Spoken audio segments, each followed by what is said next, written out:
tekad, kuatkan hati.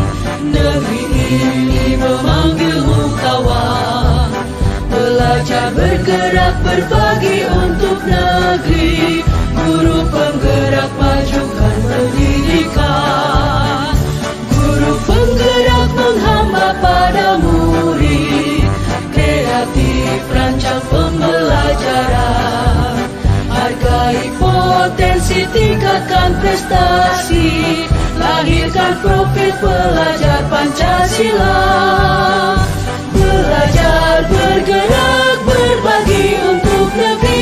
Kita menjalin kolaborasi. Belajar, bergerak, berbagi untuk negeri. Demi bakti pada Ibu Pertiwi.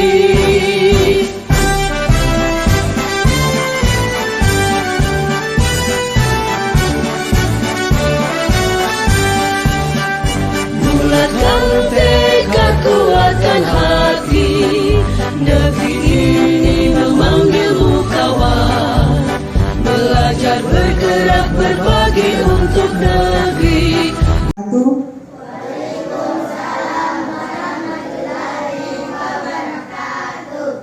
Yang terhormat Ibu Pengawas TKSD Gugus 15 Kecamatan Lirlau, yang kami hormati Bapak Kepala Sekolah UPTD SPF SDN 112 Burecenge, serta Bapak Ibu peserta seminar yang pagi ini sama-sama berbahagia. Pertama-tama, marilah kita panjatkan puji syukur kepada Allah Subhanahu wa Ta'ala karena telah memberikan rahmat kesehatan dan keselamatan sehingga kita dapat berkumpul di ruang kelas ini. Adapun topik yang akan kita bahas dalam seminar pagi ini yaitu budaya positif. Sebelumnya perkenalkan, saya Resti Wahyuni yang akan bertugas sebagai moderator di kegiatan kita hari ini. Kemudian di depan kita sudah ada narasumber kita yang akan berbagi tentang budaya positif, yaitu Bapak Rusli SPD, guru dari UPTD SDN 112 Burecenge, yaitu salah satu calon guru penggerak Angkatan 9 Kabupaten Sopeng. Sebelum pembukaan, marilah kita bersama-sama mengucapkan basmalah. Bismillahirrahmanirrahim.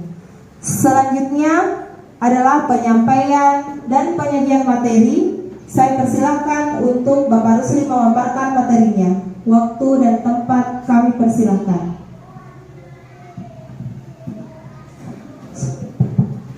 Izin berdiri. Bismillahirrahmanirrahim.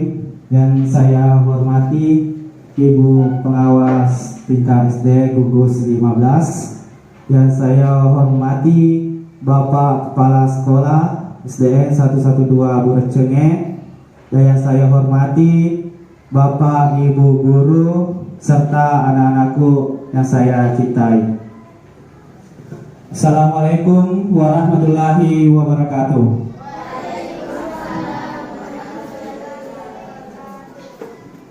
Pertama-tama marilah kita panjatkan puji syukur atas kehadirat Allah Subhanahu wa Ta'ala, karena kesempatan hari ini kita masih diberi umur yang panjang untuk hadir di tempat ini atau di ruangan kelas ini untuk sosialisasi tentang budaya positif.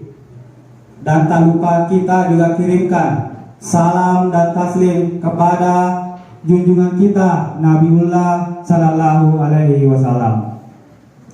Jadi pertama-tama izinkan saya untuk memperkenalkan diri.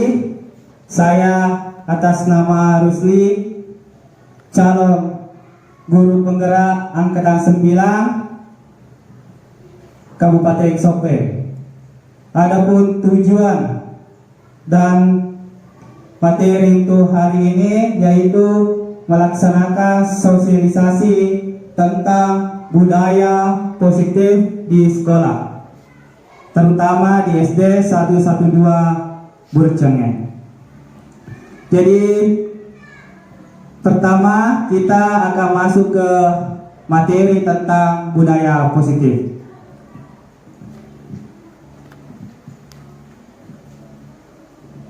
Jadi Bapak Ibu guru yang saya hormati, jadi materi kita untuk hari ini yaitu tentang budaya positif.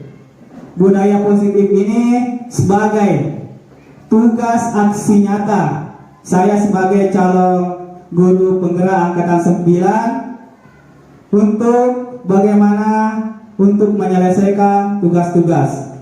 Dan adapun budaya positif ini yang kami akan laksanakan dan wajib kita laksanakan sebagai angkatan guru penggerak di sekolah kita masing-masing. Jadi yang pertama kita masuk di budaya positif. Jadi di sini bisa dilihat di atas ini penerapan pemahaman pengalaman budaya positif. Jadi ya ini kita harus lihat atau kalian perhatikan baik-baik tentang penerapan pemahaman pengalaman budaya positif. Di sini Bapak Ibu guru yang saya hormati, apa sih itu budaya positif? Ada yang tahu apa itu budaya positif? Sebelum kita masuk, ada yang tahu apa itu budaya positif? Dan budaya inilah yang kita akan kembangkan atau kita terapkan di sekolah kita, terutama pada anak-anak kita.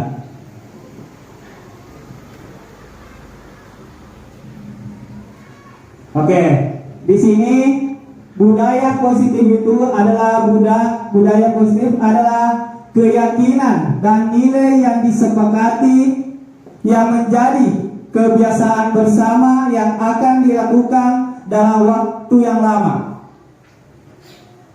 Jadi ini adalah kesepakatan yang harus kita lakukan dalam waktu yang lama. Dalam penerapan budaya positif ini dapat meningkatkan kesadaran siswa dan bergerak aktif dan berpusat pada murid. Tentu karakternya yaitu positif. Jadi inilah yang dimaksud dengan budaya positif, yaitu keyakinan yang harus disepakati dan diterapkan kepada anak-anak kita tentang bagaimana itu budaya positif, agar siswa kita itu merasa bertanggung jawab dan menjalankan disiplin tersebut. Ya. Jadi Bapak Ibu guru yang saya hormati, itulah yang dimaksud dengan budaya positif. Dan budaya positif ini kita akan mempelajari beberapa konsep intinya. Nah, ini ada beberapa konsep inti budaya positif. Yang pertama, perubahan paradigma belajar. Tentu Bapak Ibu bertanya, apa sih itu perubahan paradigma belajar? Yang kedua, disiplin belajar. Nah, itu yang kedua. Sedangkan yang ketiga, nilai-nilai kebajikan. Dan yang keempat, kebutuhan dasar manusia. Dan yang kelima, motivasi perilaku manusia. Sedangkan yang keenam, posisi kontrol. Dan yang ketujuh, keyakinan kelas. Dan yang terakhir, segitiga restitusi. Jadi kedalaman konsep budaya positif ini, jika kita kembangkan baik-baik di sekolah kita dan kita terapkan, yakin dan percaya anak-anak kita akan tumbuh dengan disiplin dan bertanggung jawab. Jika kita menerapkan baik-baik konsep inti budaya positif ini. Tapi mungkin Bapak Ibu guru bertanya, bagaimana cara menerapkan ini?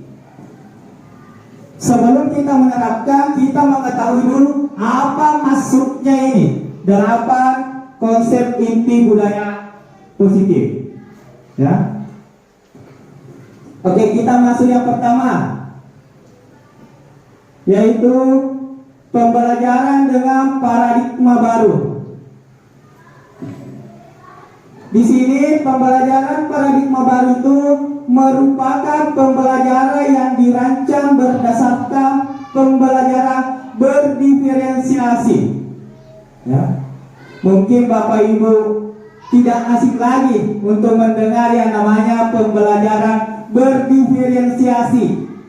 Walaupun pembelajaran berdiferensiasi ini butuh waktu untuk menerapkannya, tapi sebagai calon anggota guru penggerak tidak ada kata tidak, harus dan wajib. Ya, karena kita semua di sini adalah calon guru penggerak. Ya, di sini para peserta didik belajar sesuai dengan kebutuhannya, berdasarkan tahap perkembangan sesuai teori psikologi modern untuk mewujudkan profil pelajar Pancasila. Mungkin Bapak Ibu bertanya, sesuai dengan kebutuhan berdasarkan tahap perkembangan. Jadi pembelajaran berdiferensiasi itu kita fokuskan kepada anak-anak, maksudnya berpihak kepada anak. Ya, pembelajaran yang berpihak kepada anak. Kita mengetahui dulu kebutuhan apa yang dibutuhkan. Jangan sampai apa yang dia butuhkan lain kita kasih. Ya. Karena sekarang beda nih sama yang dulu-dulu. Mungkin contoh kecilnya, kemarin kita dalam memberikan sebuah materi kepada anak-anak, pasti satu kali materi semuanya dapat. Baik dari yang belum bisa membaca, baik yang sedang membaca, baik yang sudah lancar membaca. Kalau dikasih tugas langsung tugas membaca, otomatis yang membaca ya oke aja. Tapi yang dua kelompok ini belum bisa. Jadi kita harus memberikan pembelajaran sesuai dengan kebutuhan anak dan untuk mewujudkan profil pelajar Pancasila. Jadi profil pelajar Pancasila ini terbagi 6. Yang pertama, beriman dan bertakwa kepada Tuhan Yang Maha Esa dan berakhlak mulia. Jadi ini yang pertama dulu harus kita perhatikan, yaitu beriman dan bertakwa kepada Tuhan Yang Maha Esa. Selanjutnya, berkebinekaan global, bergotong royong, kreatif, bernalar kritis, dan mandiri. Jadi inilah beberapa profil pelajar Pancasila yang diharapkan untuk diterapkan, ya, sesuai dengan kebutuhan anak-anak kita. Sampai di sini ada pertanyaan Bapak Ibu tentang bagaimana tentang pembelajaran dengan paradigma baru.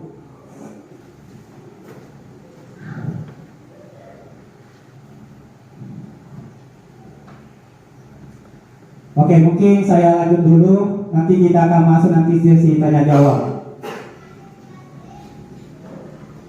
Oke, selanjutnya kita masuk di disiplin positif. Ya.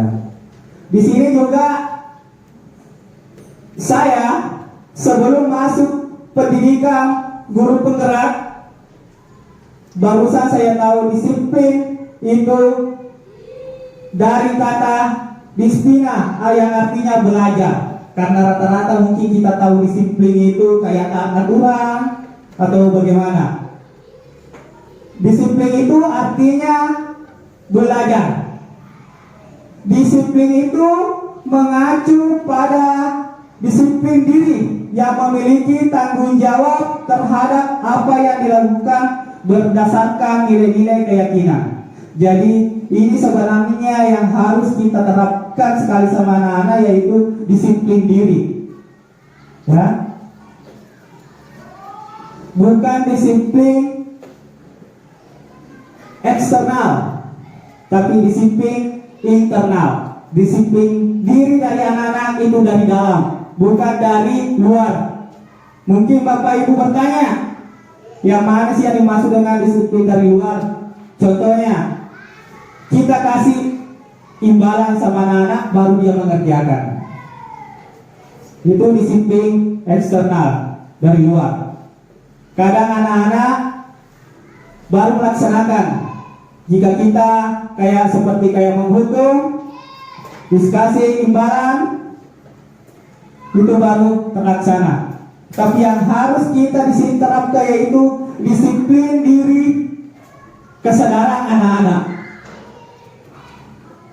Sama seperti yang di atas, mungkin Bapak Ibu guru bisa lihat, disiplin positif merupakan salah satu cara untuk menerapkan disiplin yang bertujuan untuk menumbuhkan kesadaran serta memperdayakan peserta didik tanpa imbalan, tanpa penghargaan atau ancaman atau hukuman.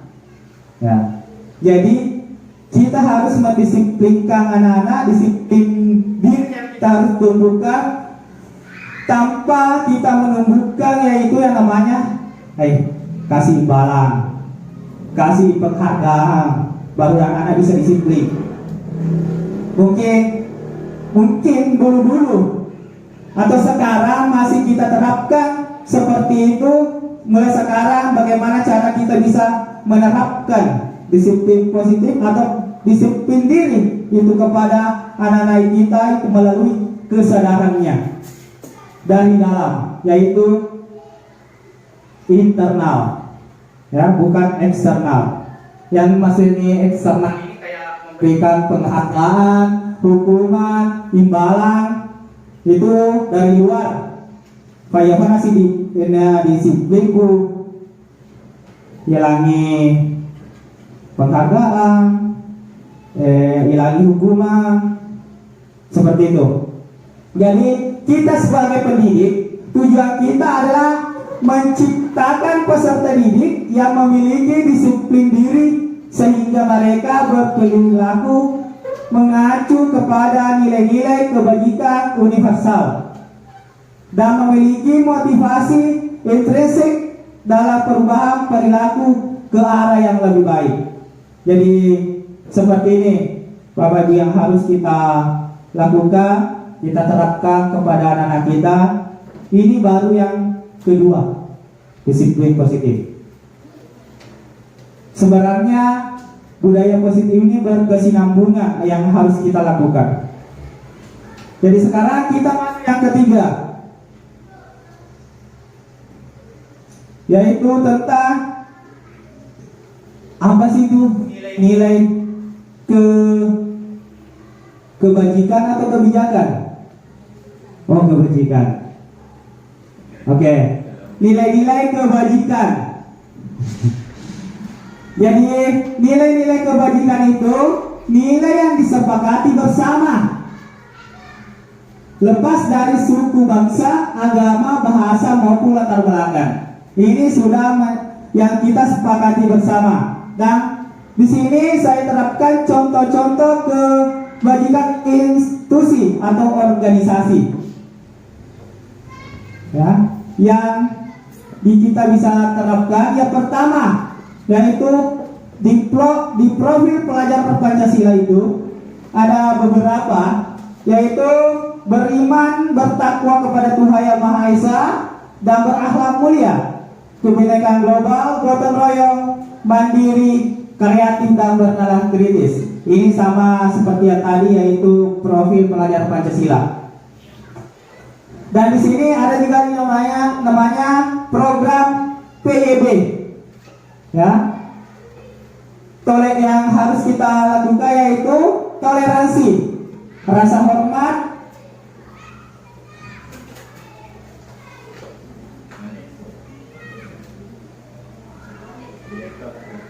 rasa hormat, integritas, mandiri, menghargai, antusias, empati, keingintahuan, kreativitas, kerjasama, percaya diri, dan komitmen. Sedangkan yang terakhir yaitu dapat dipercaya, lurus hati, pendengar yang aktif, tidak merendahkan orang lain, dan memberikan yang terbaik dari diri.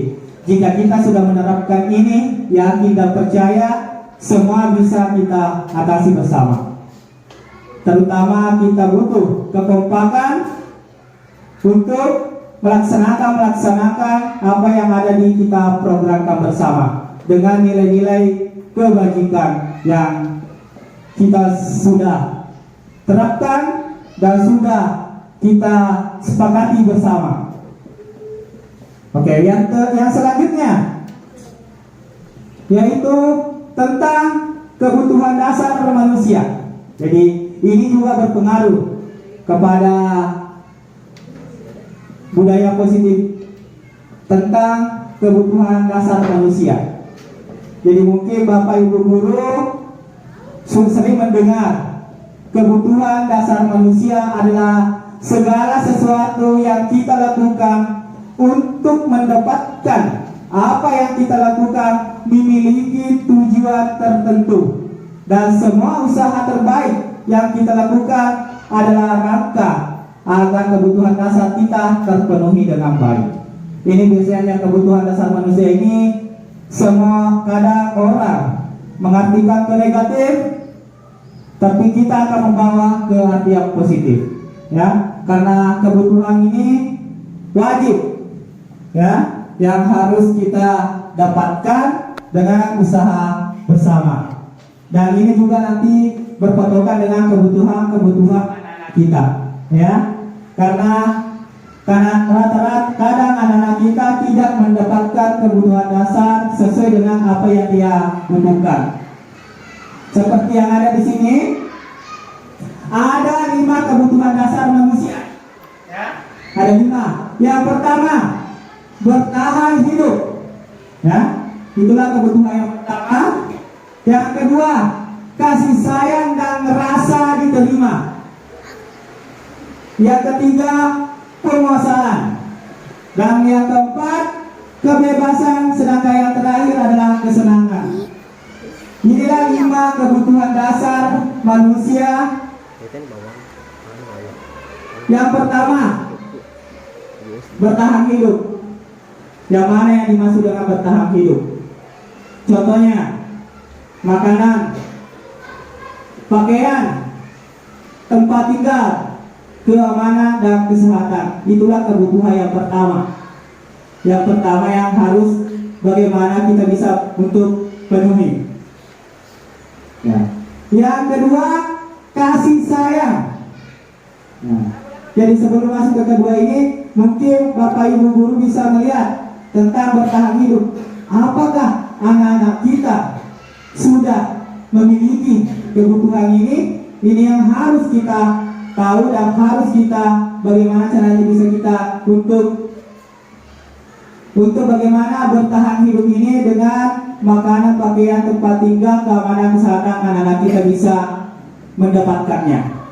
Dan yang kedua, kasih sayang. Kasih sayang, rasa diterima, dipedulikan, berbagi, kerjasama, menjadi bagian dari kelompok. Ini juga tentang ini juga dibutuhkan sekali sama anak-anak kita, ya. Yang ketiga, penguasaan. Dari penguasaan ini ada beberapa, yaitu harga diri, ya. Harga diri, keinginan untuk dianggap, ya. Kita ini mungkin sering kita dapatkan di bagaimana di anak-anak kita, angkana ada si benci-benci, angkana si lele, bagaimana kita terapkan ini. Kalau kita terapkan semua ini, yakin saja semuanya akan berjalan dengan baik-baik saja, dan proses pelajaran pun juga berjalan dengan baik. Itu berprestasi, diakui dan didengar, ya. Yang keempat, kebebasan, yaitu mandiri, memiliki pilihan, mencoba hal baru, mampu mengendalikan arah dirinya, ya.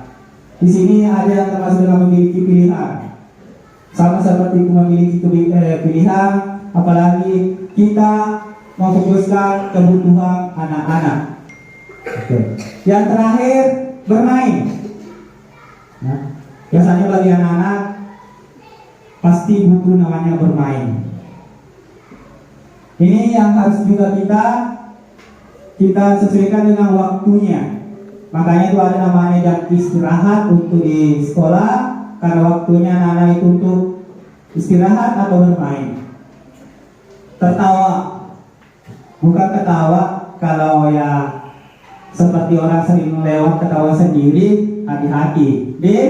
Jadi ini harus kita ketawa, happy dan bersama dengan teman-teman. Begitu juga dengan rekan-rekan guru, kita harus ada namanya kesenangan yang kita tanamkan di dalam diri kita. Jadi ini sudah yang keempat. Bagaimana Bapak Ibu guru? Sampai di sini ada pertanyaan. Sebelum kita lanjut ke materi selanjutnya. Lanjut saja. Oke, lanjut.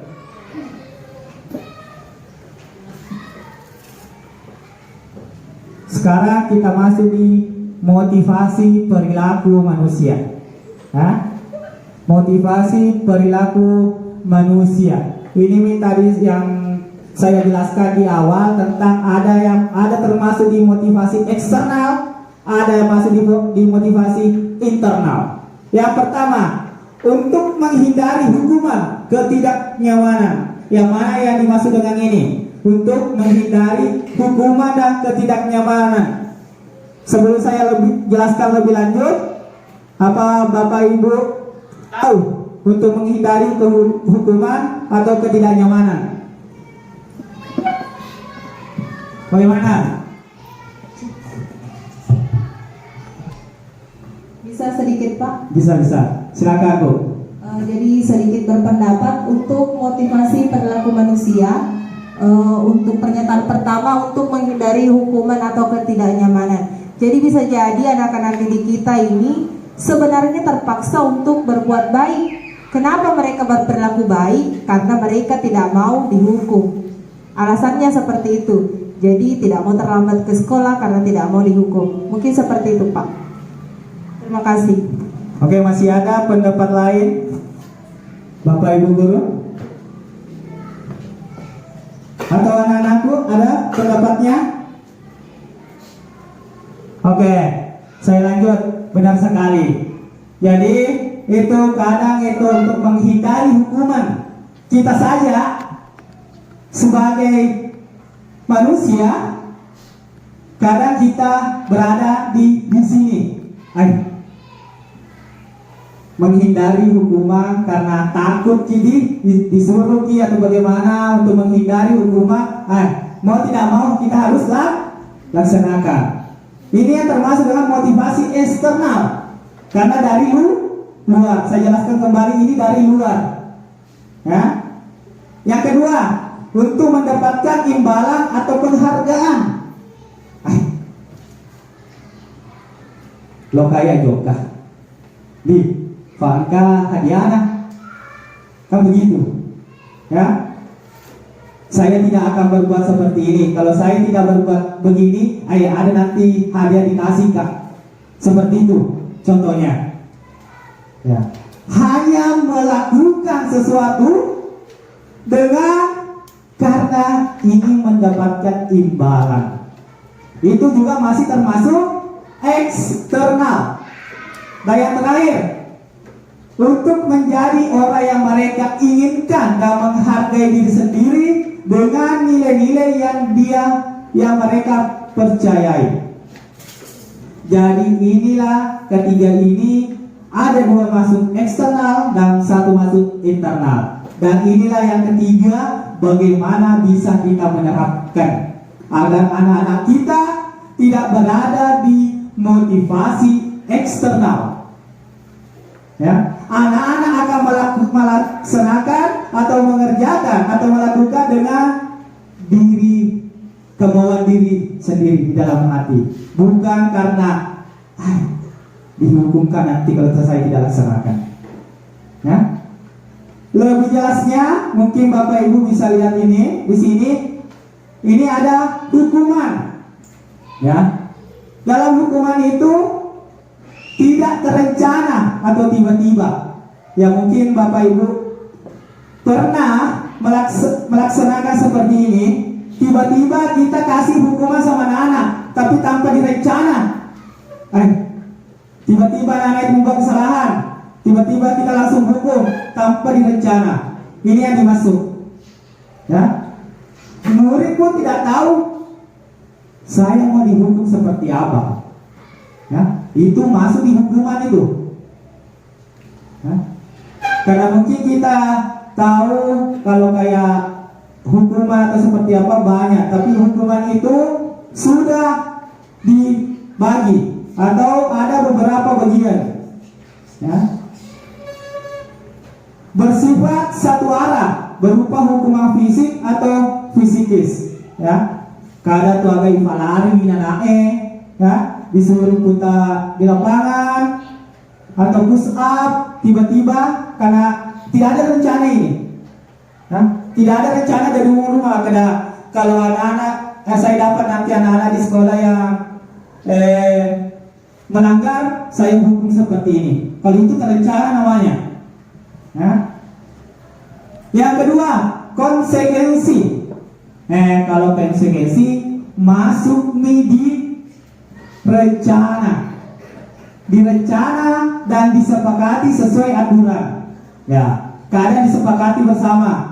Ya, mungkin yang melanggar, contohnya kita melanggar seperti ini, yang melanggar membersihkan WC, atau yang melanggar menyapu di dalam ruangan, kan sudah disepakati, ya, sudah disepakati antara guru dan siswa, ya. Jadi kadang itu ada yang sudah disepakati, nanti ada di selanjutnya kita pelajari nanti tentang ada di keyakinan kelas. Yang terakhir, restitusi. Proses menciptakan kondisi bagi murid untuk memperbaiki kesalahan. Ya. Jika anak-anak mempunyai kesalahan, bagaimana kita caranya untuk memperbaiki kesalahan yang dibuat? Bukan malah memberikan hukuman, tapi memberikan cara solusi untuk bagaimana caranya memperbaiki kesalahan anak tersebut dan tidak melakukannya kembali.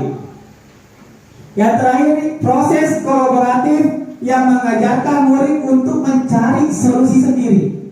Ya. Di sini harus kita belajar bersama, mencari solusi bersama, bagaimana murid tersebut bisa mencari solusinya sendiri supaya dia tidak melakukannya. Nanti ada contohnya nanti di segmen terakhir atau materi terakhir yang namanya segitiga restitusi. Ya, nanti saya akan tampilkan contoh-contoh nanti. Oke, kita lanjut ke posisi kontrol guru. Nah, ada 5 posisi kontrol guru. Ya, mungkin pernah semua dilakukan, tapi dari kelima posisi kontrol ini mungkin ada salah satu yang wajib dan harus kita laksanakan. Ya, di sini ada 5.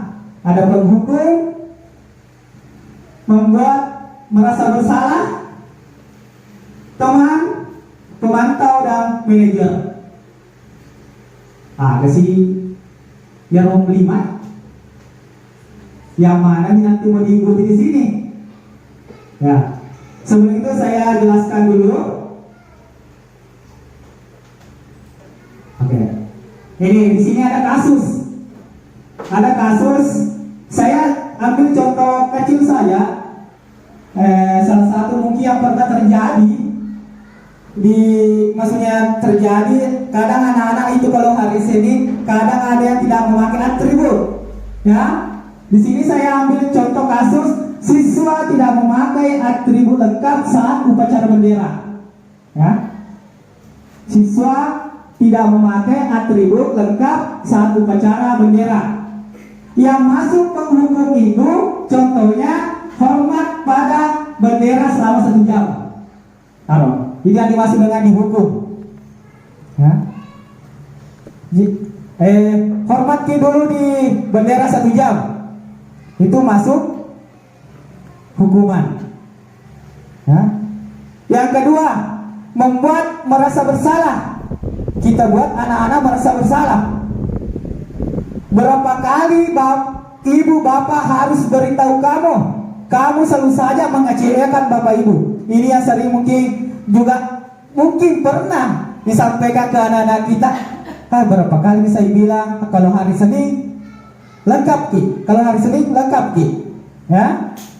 Dan itu masuk di pembuat merasa bersalah. Yang mana tahu yang masuk sebagai teman? Ayo dong, ikuti aturan sekolah. Tolong bantu ibu bapak ya sekali ini. Ya sudah, tidak apa-apa, lain kali jangan sampai berbuat seperti itu lagi. Biasanya itu masuk sebagai teman. Ya, itu contohnya.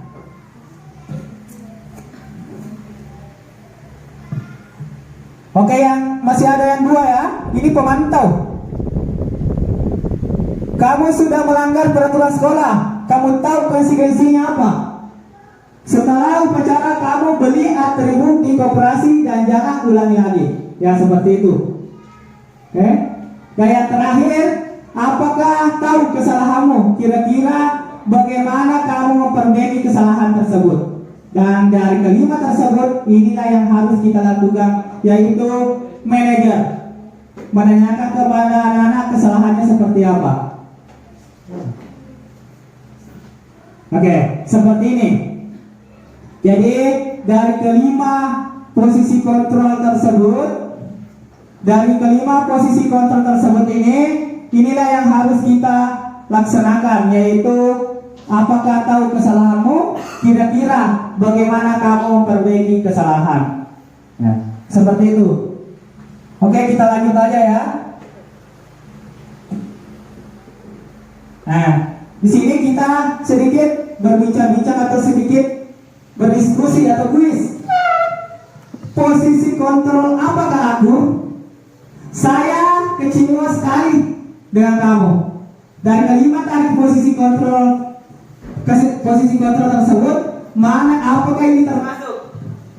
Apakah masuk penghukum? Apakah masuk pembuat merasa bersalah? Ataukah manajer? Ataukah teman? Yang mana? Oke, apa Bu? Kalau menurut saya yang paling cocok di posisi kontrol guru yaitu nomor 2, membuat merasa bersalah. Membuat merasa bersalah. Yang lain? Ibu? Apa?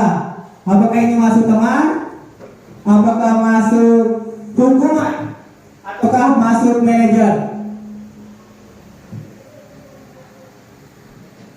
Ayo yang lain, anak-anakku juga. Ini masuk apa? Oke, kita buktikan apakah benar ini masuk dengan posisi pembuat merasa bersalah. Oke, benar. Apa dulu? Oke. Masih mau? Hah? Masih? Oke.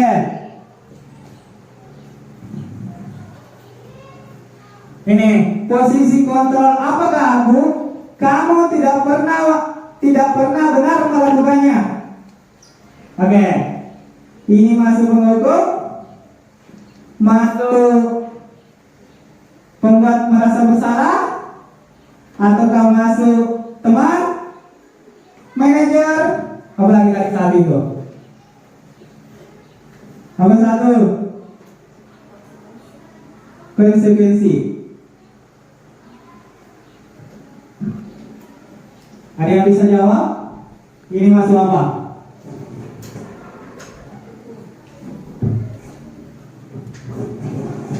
Oke, tidak ada. Masuk penghukum. Oke, ada yang berpendapat ini masuk penghukum. Yang lain, apakah masuk teman? Ayo, apakah masuk manajer? Oke, kita buktikan. Apakah ini? Masuk Mau masuk pemantau? Oke, kita buktikan apakah pemantau, apakah hukuman. Kita buktikan dari salah satu yang ini apakah ada yang benar atau memang tidak ada. Oke, kita lihat. Jawaban yang benar adalah penghulu. Ya? Jadi jawabannya adalah penghukum. Oke, masih ada? Posisi kontrol apakah aku? Apa rencanamu untuk menyelesaikan masalah ini? Apakah masuk manajer? Apakah masuk teman? Apakah masuk pemantau? Apakah masuk penghukum? Atau teman? Ayo, apa rencanamu untuk menyelesaikan masalah ini? 100% Apa 100% apa? manajer. Oke, ada yang jawab manajer. Di sini, barusan ini. Sepakat manajer. Manajer. Oke. Apa rencanamu untuk menyelesaikan masalah ini? Kita lihat apakah benar ini adalah manajer. Oke, aplaus dulu tuh semua.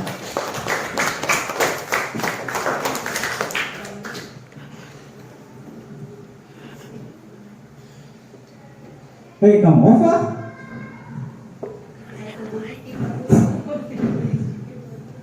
Ayolah, lakukan demi ibu bapak. Ini masalah apa? Apa? Teman, di sini bilang teman di sini. Bawang. Di sini. Apa? Teman. Ayolah, lakukan demi ibu bapak. Kita buktikan. Oke, aplaus. Jadi ini masuk di teman. Yang terakhir, kamu tidak pernah mendapat nilai jika tidak mengerjakan tugas. Ini masuk apa? Apakah masuk manajer, masuk pemantau, ataukah masuk penghukum, apakah masuk pembuat merasa bersalah? Oke, di belakang ada bilang penghukum. Nah di sini tidak ada suaranya.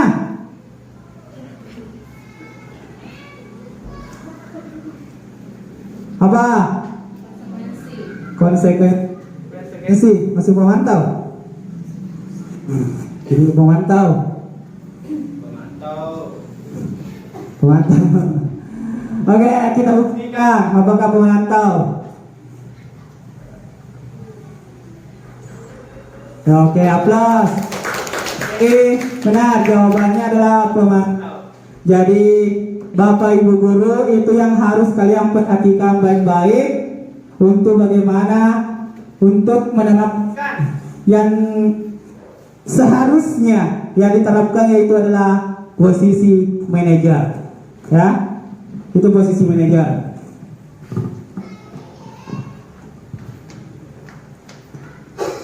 Sekarang kita masuk di keyakinan kelas. Ya. Sekarang kita masuk di keyakinan kelas. Mungkin Bapak Ibu bertanya, mengapa keyakinan kelas? Mengapa bukan peraturan kelas? Ya. Di sini kita masuk, ya. Ini bisa dibilang semua guru kelas wajib memiliki keyakinan kelas. Ya, apakah Bapak Ibu sudah memiliki keyakinan kelas? Sudah. Berarti sudah tahu caranya, bagaimana caranya membuat keyakinan kelas. Ya. Oke, di sini ada beberapa pembentukan keyakinan kelas, tidak serta-merta itu langsung dibuat. Apalagi kata-katanya juga harus disesuaikan. Ya. Yang pertama bersifat abstrak. Yang kedua berupa pernyataan universal. Yang ketiga dibuat dalam bentuk pernyataan positif. Ya. Yang keempat sedikit saja agar mudah diingat. Aja mana megalade. sedikit saja, sesuai dengan kondisi kelas dan sekolah sehingga mudah diterapkan.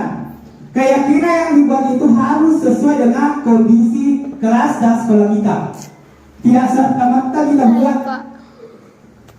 Terakhir, dilibatkan saat membuat keyakinan kelas semua warga kelas atau sekolah, terutama di dalam kelas membuat keyakinan kelas, yaitu kesepakatan bersama antara siswa dan guru. Nah,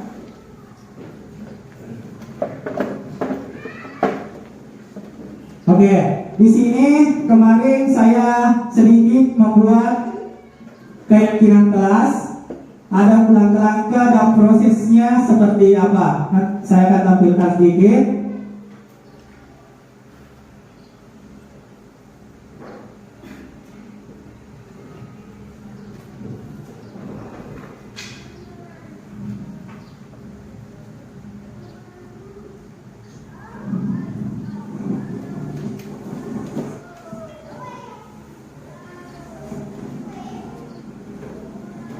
Oke, di sini aksi nyata disiplin positif membuat keyakinan kelas ini juga termasuk tugas yang saya laksanakan kemarin. Sebelum menuju ke aksi nyata, kita diperlukan dulu untuk membuat keyakinan kelas. Oke, untuk membuat keyakinan kelas itu letaknya itu untuk mewujudkan kelas yang aman, nyaman, menyenangkan bagi peserta didik dan dalam proses pembelajaran sehingga materi akan tersampaikan dengan baik. Itu keyakinan kelas. Inilah manfaatnya. Keyakinan kelas dibuat oleh peserta didik dan dengan didampingi guru untuk menciptakan budaya positif. Jadi keyakinan kelas ini adalah keyakinan yang disepakati anak-anak kita. Kita hanya mendampingi dan mengarahkan. Yang pertama yaitu menyampaikan proses pembuatan keyakinan kelas. Ini yang seperti saya lakukan kemarin, itu menyampaikan proses pembuatan keyakinan kelasnya. Nah, kita sampaikan dulu ke anak-anak bagaimana caranya proses pembuatan keyakinan kelas. Yang kedua, di sini proses pembuatan keyakinan kelas. Di sini peserta didik menuliskan keyakinan kelas menurut mereka baik untuk diterapkan di kelas. Jadi dia membuat di dalam kelas keyakinan dan kesepakatan. Nah, dia proses penulisan. Dia sudah menulis di kertas untuk menulis dan kita sepakati nanti bersama. Di sini prosesnya itu untuk menempel di papan, tulis secara bergiliran. Nah, di sini karena di kelas 3 ada 3 orang, jadi hanya 3 ditampilkan di sini. Dia proses menempel. Bukan berarti apa yang semua ditempel itu masuk keyakinan kelas, tidak. Kita akan lihat bersama dan sepakati bersama. Di sini dari ke beberapa tempelan ada beberapa keyakinan di sini. Di sini saya ambil ada 9 yang masuk. Ya, walaupun ini masih bisa kita kurangi. Yang pertama hadir tepat waktu. Ya, ini hadir tepat waktu. Berpakaian rapi dan sesuai dengan sesuai setiap hari. Ya. Berdoa sebelum dan sesudah belajar. Belajar dengan bersungguh-sungguh. Mengerjakan tugas tepat waktu. Menjaga kebersihan sekolah, terutama di dalam kelas. Jujur dan mandiri. Saling menghormati, menyayangi dan bekerja sama. Bersikap baik, ramah dan santun. Jadi harus disesuaikan juga dengan kata-katanya. Nah, mungkin pernah dengar ada kata-kata jangan buang sampah sembarangan tempat. Kata jangan itu tidak boleh dilakukan, dipakai. Jangan sekali-kali menggunakan kata jangan. Jangan. Jadi itu yang kita hasil dari pendidikan kami itu dalam proses keyakinan kelas itu jangan sekali-sekali menggunakan kata jangan buang sampah sembarangan, kata-kata jangan itu. Ya mungkin Bapak Ibu guru di kelasnya yang sudah dibuat keyakinan kelas tersebut akan bisa direvisi kembali jika memang ada ditemukan hal-hal yang tidak sesuai dengan aturan-aturan atau dalam proses pembuatan keyakinan kelas. Ya, seperti itu.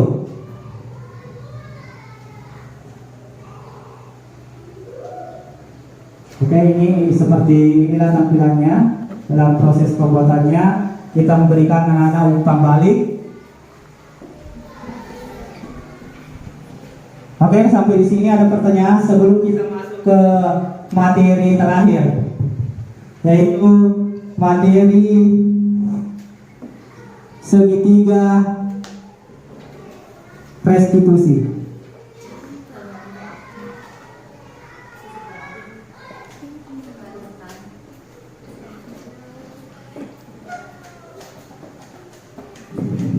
Atau kita bahas nanti sesi terakhir untuk tanya jawab ya. Jadi kita selesaikan dulu materinya. Sekarang ini kita masuk di segitiga restitusi. Ya, segitiga restitusi itu suatu proses dialog yang dijalankan oleh guru agar dapat menghasilkan murid yang mandiri dan bertanggung jawab. Inilah yang selalu diwanti-wanti setiap kita logo karya kemarin, selalu pasti dibahas dulu ini sebelum kita masuk ke materi. Ini segitiga restitusi apakah sudah dijalankan di sekolah? Seperti itu. Ini yang harus selalu kita melapor, karena tidak mungkin setiap sekolah tidak ada masalah, ya, terutama di dalam kelas. Tidak ada masalah, apakah ada anak-anak yang ribut, apakah anak-anak ada yang terlambat, apakah anak-anak ada yang makan di dalam kelas, ya. Dari segitiga restitusi ini terbagi tiga. Ada yang dimaksud dengan menstabilkan identitas, ya. Yang pertama itu menstabilkan identitas. Yang ini, perhatikan, ini menstabilkan identitas. Berdasarkan prinsip membuat kesalahan adalah bagian dari proses pembelajaran. Nah, di sini ada pun kata-kata, ya, yang bisa dipakai dalam untuk menstabilkan identitas. Seperti berbuat salah itu wajar. Tidak ada manusia yang sempurna. Bapak Ibu juga pernah melakukan itu. Bapak Ibu tidak mencari siapa yang salah, tetapi Bapak Ibu guru mencari solusi dari permasalahan ini. Kamu berhak merasa bahagia. Ya, jadi inilah untuk menstabilkan identitas, inilah yang harus kita lakukan dulu bersama siswa kita yang ada masalah. Ya, apakah dia terlambat? Apakah dia bertengkar sama temannya? Seperti itu. Dengan yang kedua, yaitu validasi tindakan masalah. Ya, kita menanyakan kepada anak-anak, ya, kenapa contohnya, kenapa bisa tidak ke sekolah, kenapa bisa berkelahi? Kita menanyakan, ya, kamu pasti punya alasan mengapa melakukan hal ini. Kita menanyakan alasannya anak-anak, pasti ada alasannya. Kenapa dia berkelahi? Kenapa dia terlambat? Ya, kenapa dia menangis? Itu semua yang pertama harus kita tanyakan. Ya, bukan serta mesti kita bilang, ya, kata-kata mungkin sering disampaikan langsung ke intinya atau langsung ke masalahnya anak-anak. Ya, kita menanyakan dulu. Itu yang sering, beberapa contoh-contoh yang sering dipakai. Yang terakhir adalah menanyakan keyakinan kelas. Ya. Jadi apa yang sudah dibuat itu keyakinan kelas, barulah kita terapkan di sini. Kita tanyakan sama anak-anak, apakah keyakinan kelas kita? Kita juga coba dulu menanyakan kepada anak-anak, keyakinan apa yang sudah disepakati? Apakah anak-anak tersebut melanggar keyakinan tersebut? Ya. Menanyakan juga seperti apa gambaran kelas yang ideal menurut kamu? Nilai-nilai apa yang sudah disepakati bersama? Jadi untuk melakukan proses segitiga restitusi ini ada 3 tahap yang harus kita lakukan. Yakin dan percaya pasti akan terlaksana dan anak-anak akan paham masuk tersebut. Walaupun ada juga kekurangannya, ya. Karena kemarin kita juga pernah diskusi panjang soal ini. Ada yang berpendapat kalau saya sebagai siswa, mungkin tanya jawab kami waktu di pendidikan, bagaimana ini kalau kita jadi siswa? Enaknya itu dipanggil saja dulu, baru bicara-bicara saja, baru sudah. Ada berpendapat begitu. Yoli jebat undang Tapi itulah bagaimana caranya kita sebagai guru, bukan hanya sekedar begitu saja kita tanamkan bagaimana kepercayaan diri anak-anak tersebut bisa tumbuh dalam dirinya. Dan sedikit saya kasih contoh yang pernah saya lakukan. Ya mohon maaf jika sedikit ada salah atau bagaimana. Mohon kita cari solusinya bersama. Apakah ada yang salah atau tidak?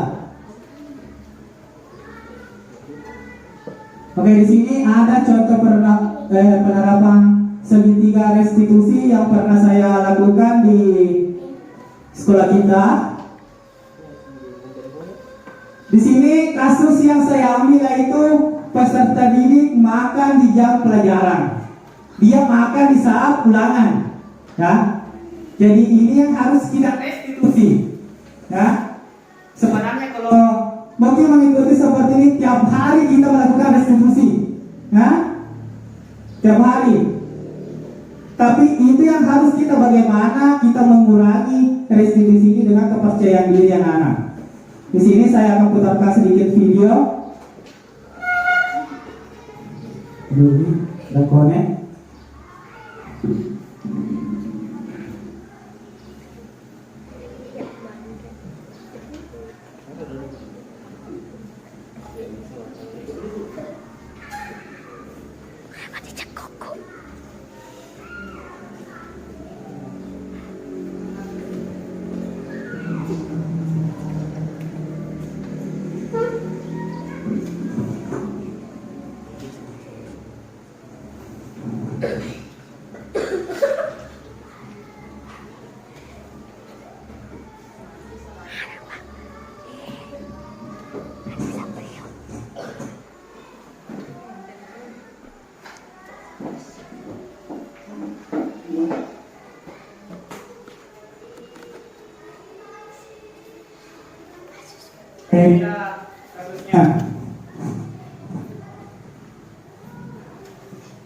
Kasusnya pada saat jam pelajaran pertama, siswa sedang melaksanakan tugas ulangan harian.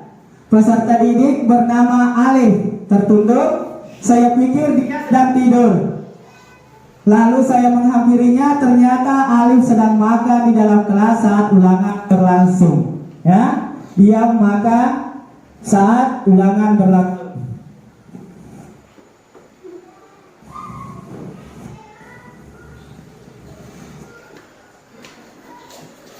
Oke, inilah videonya saat Alif sedang makan di dalam kelas. Inilah kasusnya. Ya, itu Alif ada di belakang saat tertunduk. Ternyata dia lagi makan, asik-asik makan. Nah, ketahuan. Ya, dia lagi makan. Nah. Oke. Sekarang kita akan lakukan restitusi. Jadi inilah menstabilkan identitas, ya. Inilah yang saya lakukan. Tidak jelas suaranya ya. Jadi seperti ini langkah-langkahnya tadi itu Seperti itu yang kita terapkan tadi di situ, yaitu menstabilkan identitas, ya.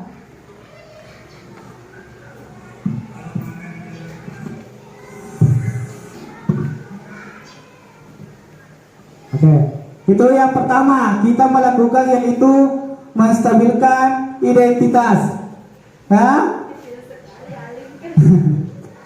Kecil. Oke, setelah melakukan ini kita lanjut ke validasi tindakan yang salah, ya. Di sini kita menanyakan, ya, kenapa bisa, ya, kenapa bisa makan dalam kelas Alif, ya, seperti itu. Alasannya sarapan. Jadi, coba kita tanyakan, ya, kita mencari solusinya supaya Alif tidak makan lagi di dalam kelas. Oke. Dan yang terakhir yaitu menanyakan keyakinan kelas. Kita tanyakan ke Alif, apa keyakinan kelas kita? Apakah melanggar atau tidak? Ya? Jadi kita mencari solusinya seperti apa, baru kita pecahkan bersama. Kita tanyakan, apa solusinya Alif supaya tidak makan lagi di dalam kelas? Solusinya Alif yaitu bangun cepat, tidak main HP lagi, sarapan baru berangkat ke sekolah. Itulah yang akan dilakukan Alif, dan kita tanyakan, ya, kita tanyakan kapan dimulai. Seperti itu. Itulah contoh-contoh tadi segitiga restitusi. Jadi sudah ada 8 yang sudah kita pelajari. Jadi mungkin Bapak Ibu guru untuk bertanya apa yang ingin ditanyakan. Saya kembalikan ke Ibu moderator.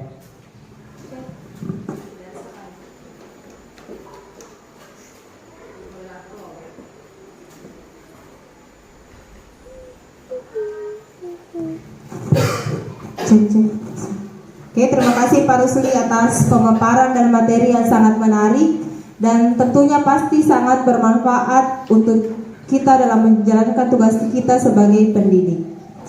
Baik Bapak Ibu, selanjutnya kita akan memasuki sesi tanya jawab. Jadi saya persilakan kepada Bapak Ibu guru dan anak-anak sekalian, jika ada hal yang ingin dipertanyakan dan akan dijawab langsung oleh Bapak pemateri kita, dipersilakan.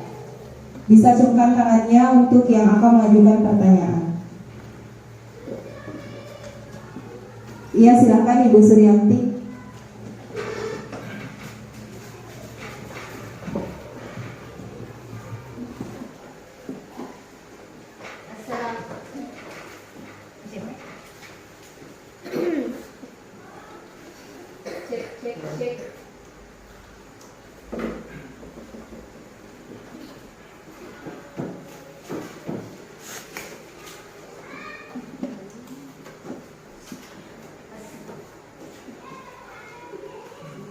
Cek.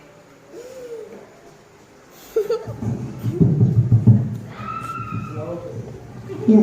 Assalamualaikum warahmatullahi wabarakatuh. Terima kasih atas kesempatan yang diberikan. Pemaparannya sangat menarik. Ya, jadi dari awal sampai akhir tadi kami sudah menyimak pemaparan yang sangat menarik dari Pak Rusli.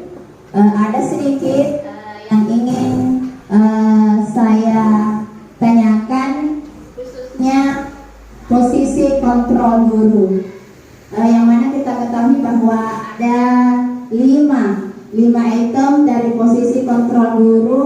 Yang pertama penghukum, yang kedua membuat merasa bersalah, yang ketiga teman, yang keempat pemantau, dan yang kelima manajer. Jujur saya sebagai guru selama ini saya sering melakukan dari kelima posisi kontrol guru ini, yaitu pertama dan kedua. Ya, itu yang sering saya pakai, dan itu kadang spontanitas. Jadi dengan adanya pemaparan dari Bapak ini tadi, kami sebenarnya baru mendapatkan informasi atau pengetahuan tentang ini. Jadi yang ingin saya tanyakan yaitu bagaimana kira-kira trik dari Bapak. Jadi dari kalimat poin ini tentu yang paling tepat kita lakukan adalah manajer. Jadi bagaimana kira-kira supaya kami selaku pendidik supaya melaksanakannya sesuai dengan yang diharapkan, yang paling tepat. Ya saya kira itu Pak.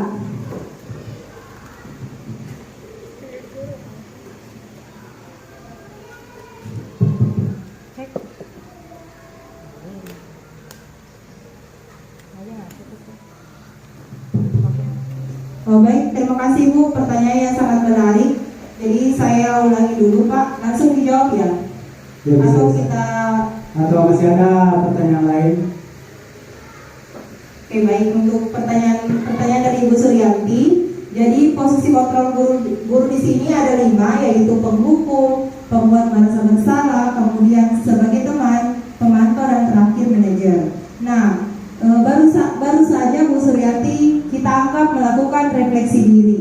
Dia menganggap bahwa dirinya masih berada pada posisi 1 dan 2, yaitu pada posisi penghukum dan merasa bersalah. Nah, pertanyaannya di sini adalah bagaimana trik yang dapat dilakukan sehingga kita sebagai guru dapat berada pada posisi manajer. Seperti itu Pak, silakan. Oke, makasih banyak atas pertanyaannya. Pertanyaan yang sangat bagus.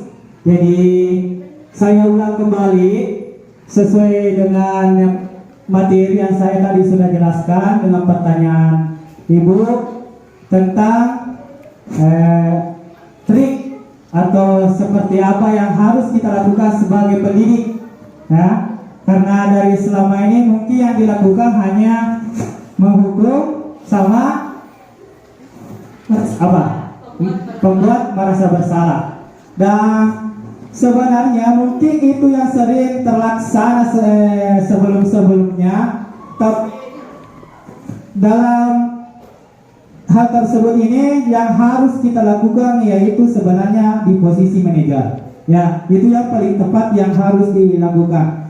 Triknya, kuncinya yaitu segitiga restitusi. Ya, jika kita melakukan segitiga restitusi, yakin dan percaya itu bisa terlaksana. Karena dalam segitiga restitusi itu memiliki tahap-tahap yang bukan untuk menghukum, cuma untuk mencari solusi agar masalah-masalah tersebut bisa teratasi dan anak-anak juga bisa apa yang sudah dipakai yakini pasti akan terlaksana. Jadi kuncinya saja Bu, kita buatlah keyakinan kelas di dalam kelas kita, dan satu kita terapkan segitiga restitusi ini. Lambang laut memang sulit secepat itu untuk mengubah apa yang sering kita lakukan, tapi dengan adanya filosofi Ki Hajar Dewantara kita berusaha, ya, seperti itu, tapi dengan langkah-langkah yang sudah diterapkan. Jadi mungkin kalau memang selalu menghukum, kurangi sedikit, tacete, ya. Kita bagaimana caranya kita bisa menerapkan ini posisi kontrol manajer dengan membuat keyakinan kelas yang sudah disepakati bersama murid. Karena kenapa? Ini tujuannya itu berpihak kepada murid. Oke, siapa tahu ada tambahan dari Ibu moderator sebagai salah satu guru penggerak angkatan kelima. Terima kasih. Baik, terima kasih Pak atas jawabannya. Langsung saja saya kembalikan kepada Ibu Suryanti sebagai penanya. Bagaimana Bu? Terima kasih atas jawabannya, sangat bagus Pak. Mungkin masih ada tanggapan atau pertanyaan dari Bapak Ibu, silakan.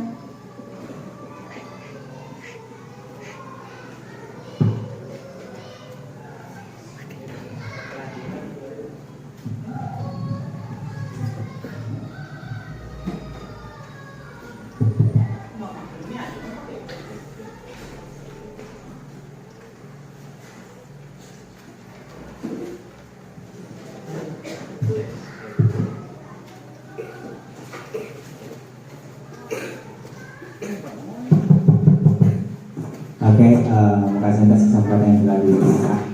Ada pun sedikit pertanyaan saya, bagaimana hasil dari budaya positif ini terhadap kelas yang Bapak ajarkan? Terima kasih. Untuk hasil, karena ini berproses. Ya, ini berproses karena budaya positif itu ada beberapa tahap, ada beberapa bagian-bagian, tapi dalam hasil kita bisa melihat hasil tiap tahap tersebut. Ya, seperti contoh untuk membuat keyakinan kelas, alhamdulillah sudah terlaksana dan hasilnya walaupun belum kita inginkan full, tapi alhamdulillah sudah ada perubahan. Jadi untuk budaya positif ini adalah budaya yang berkelanjutan untuk jangka waktu yang lama.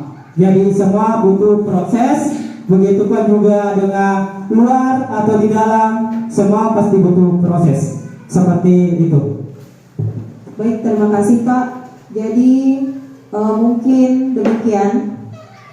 Apakah masih ada anak-anak yang mau dipertanyakan atau diperjelas, terutama terkait dengan video yang ditampilkan tadi, atau Bapak Ibu guru? Ya, aman? Di mana kamera? Di mana tidak diambil kamera? Semuanya? Tidak? Siapa lagi?